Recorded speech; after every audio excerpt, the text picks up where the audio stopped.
A young female patient came to my practice as she was very unhappy with her diastema. I informed her of the options available for closing gaps. Possibilities included all ceramic restorations, for example veneers, or the non-invasive additive approach using composite.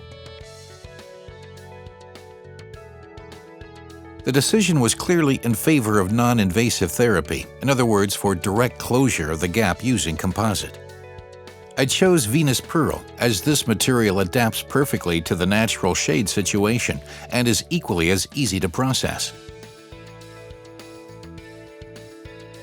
The initial photo shows the situation after the gingivectomy had already been performed.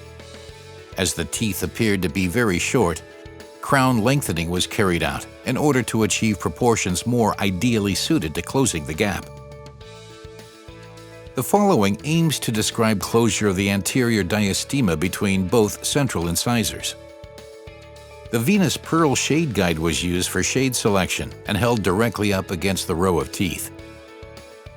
To determine the shade more accurately, I applied a variety of shades to the untreated dry tooth surface in different translucencies and opacities. I then light cured the material in order to be able to evaluate the final effect of the shade in each case.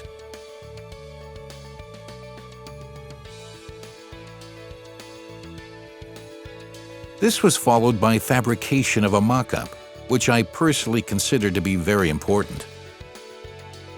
On the one hand, it helps to select the shade in advance. In this case, I selected OLC, or opaque light chromatic, a highly chromatic shade that enabled this interdental space to be closed particularly effectively. And on the other hand, a mock-up allows me to show the patient quickly in advance what the filling will look like. Moreover, an impression can be taken of the mock-up situation using silicone and a silicone key fabricated that is extremely important for subsequent placement of the filling.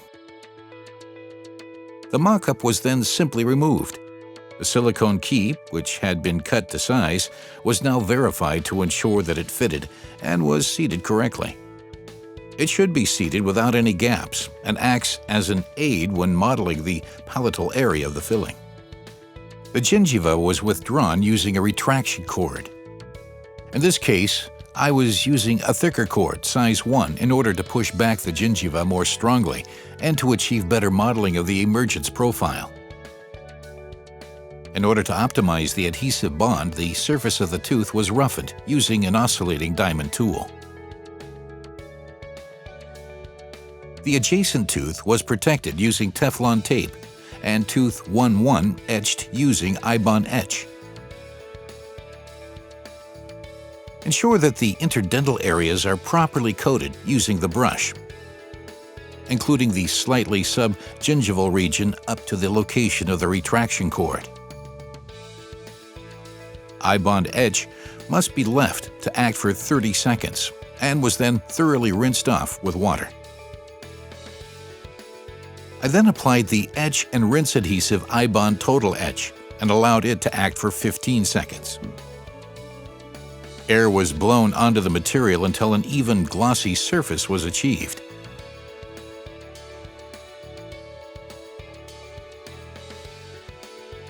To facilitate modeling of the mesial contour, a transparent strip was placed into position and secured using the silicone key. I then applied Venus Diamond Flow in the opaque shade OM to the mesial area of the contour. In order to optimize the gradient of the mesial contour, I adjusted the strip to the required position using tweezers. I cured this layer for 20 seconds. Once the basic morphological shape had been modeled, I applied Venus Pearl in shade OLC in order to obtain a chromatic layer.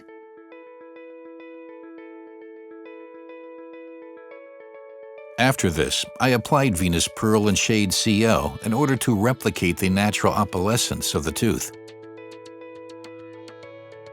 Furthermore, I applied CL in order to replicate the natural translucent layer. I verified the structure, specifically from a palatal perspective, in order to ensure a close fit in this area. For finishing, on the other hand, I used an oscillating instrument.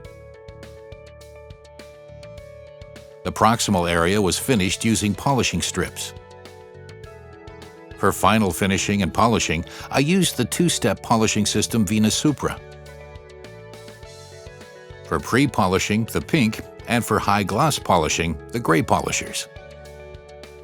In doing so, it is important to work with water spray and low pressure. I prepared the second incisor using the same treatment approach.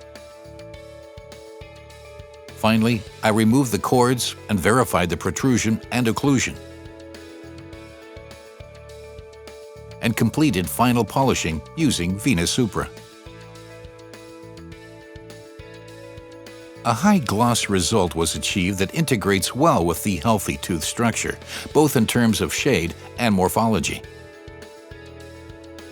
Once treatment had been completed, the patient was able to see herself for the first time. She was visibly impressed by the result, as so little effort had been required to achieve such a lovely outcome.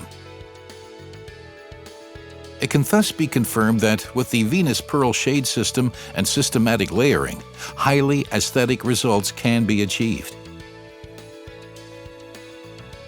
When the initial situation is compared with the final photo, particularly in terms of the patient's demeanor, it is remarkable how a personality can change so dramatically within such a short space of time, in this case within 2 months.